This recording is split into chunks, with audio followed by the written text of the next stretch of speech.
everybody, we are back with part 2 of my Quitting Fast Fashion series. So make sure you watched part 1, which I will link above here before we get into this video. So in this video, we're going to be talking about a handful of more educational things to know about the fashion landscape, and then I'll be giving you a handful of actionable steps that you can take in order to quit fast fashion. If you guys have liked this series so far and maybe you want to see a part 3 or any other type of series like this, make sure you hit that subscribe button and give this video a thumbs up. And without further ado, let's just get into part 2. So our agenda for today is to talk about the mindful consumer hierarchy, talk a little bit about greenwashing, and then I'll be giving you 12 steps, 12 tips, just things that you can do in order to quit fast fashion or quit the fast and fast fashion. So first, let's start with the mindful consumer hierarchy. If you guys are going to take anything away from this series, please let it be this. The truest form of a mindful consumer, a sustainable consumer, is to buy nothing and wear what you own. This comes down to making use of your existing wardrobe, things like playing dress up, mixing different things that you typically wouldn't mix together, trying different styling techniques. By focusing on wearing and enjoying your current clothes, you're going to be able to help minimize waste and, of course, reduce your environmental impact. And on top of all of that, it's a really great way to be creative within your style and, of course, save you money. So if you're going to take anything away from this video, it's to understand that the only way to be a true sustainable shopper is to not shop. The next best way to be a mindful consumer is to buy secondhand. So if you need something new in your closet, buying secondhand is definitely the best option.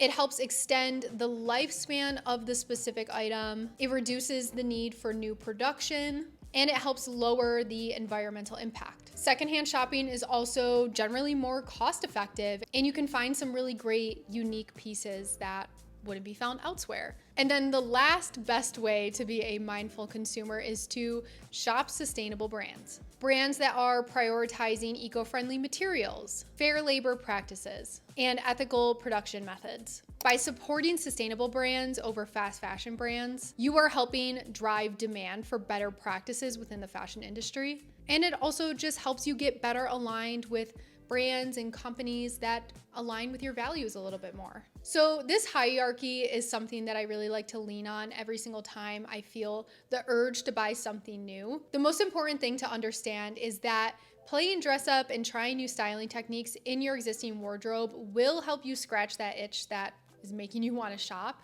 And my channel has a ton of videos on different tips and tricks on how to do this, so just make sure you check a few out. I will link one above here. All right, so now that we know about the mindful consumer hierarchy, let's talk a little bit about greenwashing. Now, when it comes to choosing between sustainable ethical brands and fast fashion brands, it's kind of obvious what the choice is here, right? Like, sustainable brands are the way to go. However, I do want to talk about greenwashing because there are a lot of brands out there, especially fast fashion brands, that are almost playing us and faking that they are actually implementing sustainability initiatives when they are, in fact, not. Now, what exactly is greenwashing? According to one of my all-time favorite sustainability websites ever, Good On You, greenwashing is a marketing tactic used to portray an organization as environmentally friendly when they are anything but.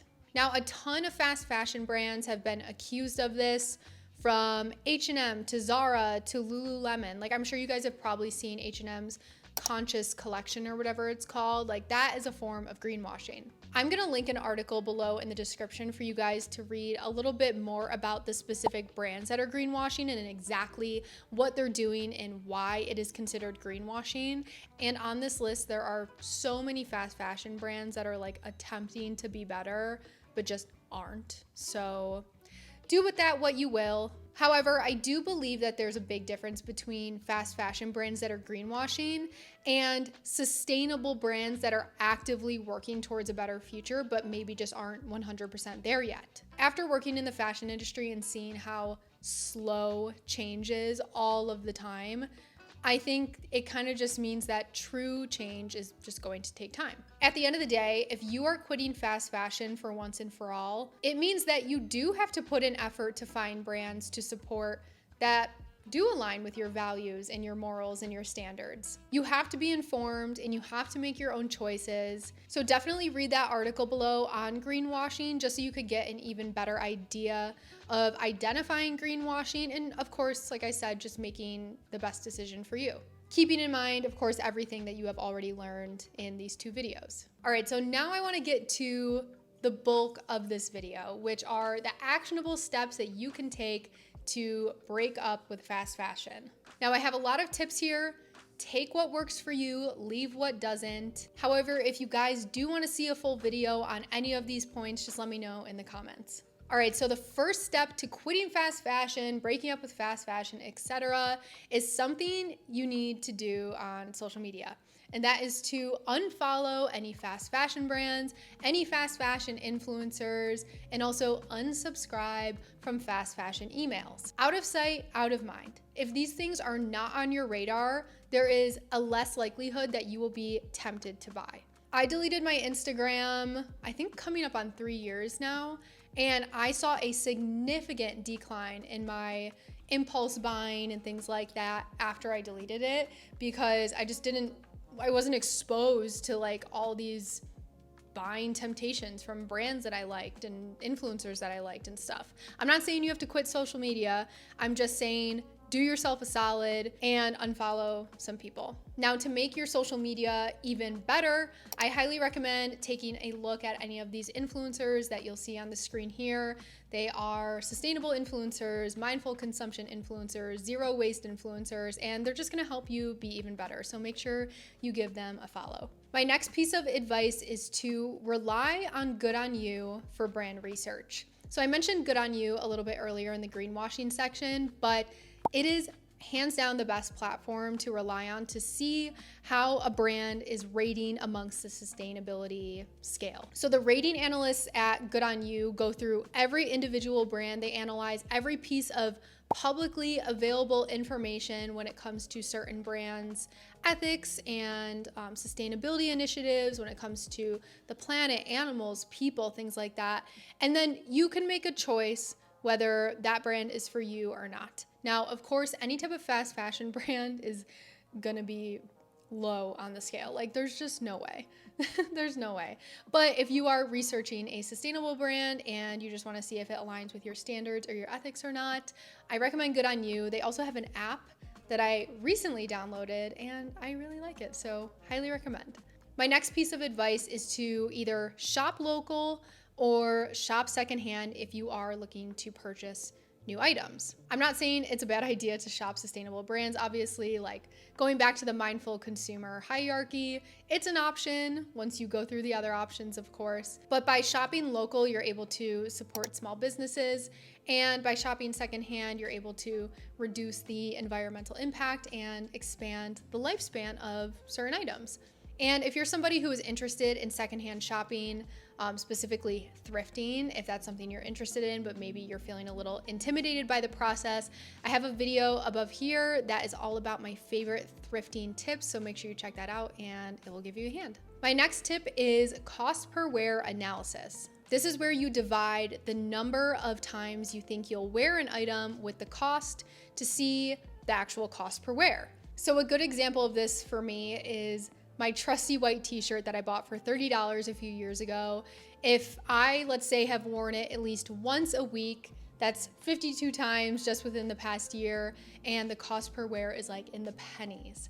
So I think this is really about identifying pieces that are going to work for you, whether you're buying them fast fashion or not. Again, this is about taking the fast out of fast fashion if all of the other options are not available to you. By calculating the cost per wear and essentially analyzing the longevity of the item in your wardrobe, you're gonna be able to make better informed decisions and turn any potential fast fashion purchases, if that is your last resort, into long-lasting wardrobe staples. My next tip is don't shop at any ultra fast fashion brands like Shein or Temu.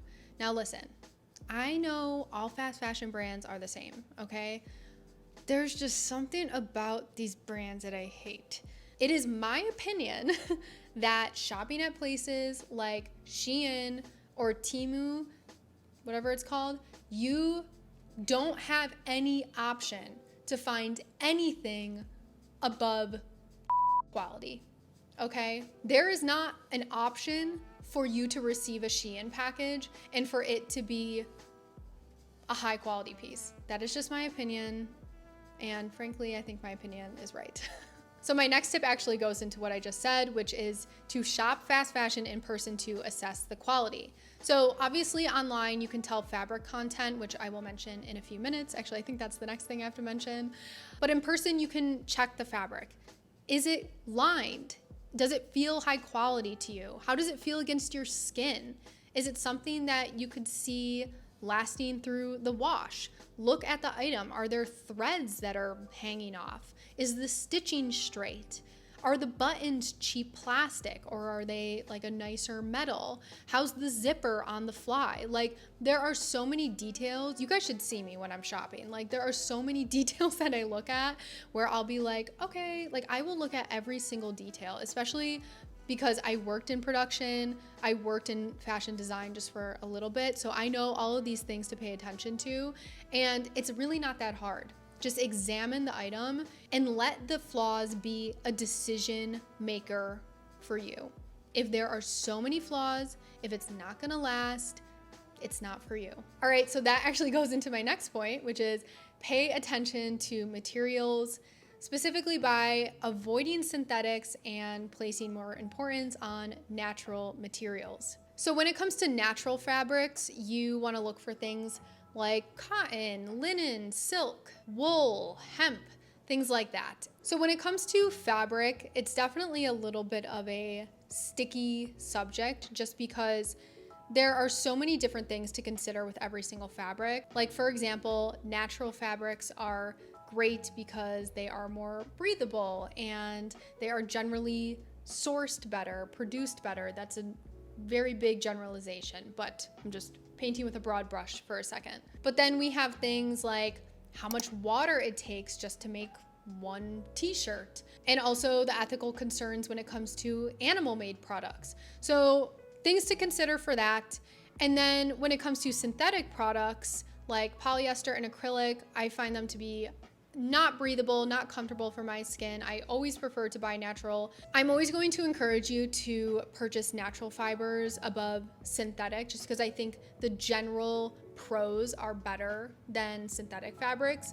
However, I am gonna leave a link to an article down below that kind of goes through all the pros and cons, and you can make the best decision for you. My next tip is to make sure you're assessing the longevity potential in your existing wardrobe. So before you make a purchase, this is all about analyzing the bandwidth of the item. Is it able to go with the other tones and colors you have in your wardrobe? Can you dress it up and down for work and the weekend? Is it something that goes well with a majority of the rest of your aesthetic or multiple aesthetics in your wardrobe? Like, you have to be real with yourself and say, okay, is this something that is going to have a long lifespan in my wardrobe?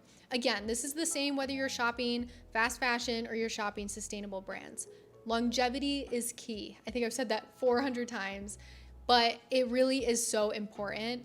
And the more you learn about mindful consumerism, the better you're gonna be at recognizing longevity in your pieces, and ultimately the better wardrobe that you're going to have. My next tip is don't buy trends at any cost. I think that it's really easy for us to get caught up in trends, especially if you're on TikTok or Instagram or whatever. And that's why I suggest you unfollow some brands and influencers and stuff. But I think that we are all smart enough to recognize to recognize a trend when we see it. It's something that's very niche. It's something that is going to have a short lifespan. It's something that doesn't really play well with the other items in your wardrobe. And I think that it's really important to recognize that and not fall into the trap of buying trends. Personality pieces are in, and if you want more information on what exactly a personality piece is, watch this video above here, which is all about how to build a capsule wardrobe if you're someone who gets bored easily. My next tip is to properly care for your clothes. You guys, the care labels don't lie. Like, do what they say. If they say to turn the item inside out and wash it on cold, do that. Like, if you want your items to last longer, you have to take proper care of them. Most of the items I don't put in the dryer anymore. I will usually just hang dry things. And if it's something that is super delicate and you're not sure what to do with it, bring it to the dry cleaner or just hand wash it. I hand wash so many of my pieces. So just make sure you're taking proper care of your clothes. If you don't know what to do with a specific fabric, Google is your best friend. Actually, I think Reddit is your best friend. I feel like I talk about Reddit all the time, but there really is just such a powerful source of information on there when it comes to people's real experiences and obviously how to care for your clothes. So if all else fails, Google, Reddit, just make sure that you are caring for your clothes properly. My next piece of advice is to make your own clothes. So this might seem a little bit intimidating, and trust me, I get it, because I've been interested in making my own clothes for a while now. I truly just haven't had the time, which I'm sure is the same for everybody out there as well. But over the next few years or so, I would really like to start just, I don't know, maybe crocheting or maybe getting back on the sewing machine. If you have the skills, if you maybe have a local community college near you that has a sewing class, or maybe there's a craft store around you that has a sewing class, it is so much more sustainable to make your own clothes. And I think we should all be doing a little bit more of it. So stay tuned. Hopefully soon I will start making my own clothes. Nothing crazy, of course, but I definitely hope that that's something I can kind of get on over the next few years, and maybe you can too. And my last tip is to attend sustainable clothing swaps. So this is a great way to trade for secondhand pieces. And what actually kind of triggered the inspiration to include this point in here was I was on Reddit. Yes, I was in the sustainable fashion subreddit, I believe, or the female fashion advice subreddit. Can't remember, but a brand commented on there called Be Reworn. It's a really cool platform for people to organize clothing swaps. They also do upcycling events. I think it's just a really great way to connect with your community and, of course, trade clothes, give your clothes a new home. Check them out. I will leave a link in the description. And who knows, maybe you're interested in hosting a clothing swap yourself, and you can sign up there and start a revolution in your own city.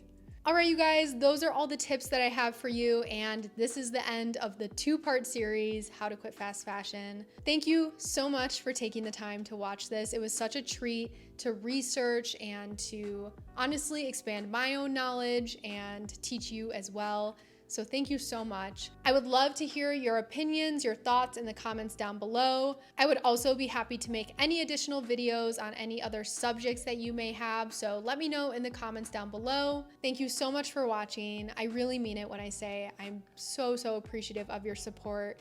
And I look forward to doing more series like this for you guys. All right, I will see you guys next time. Bye.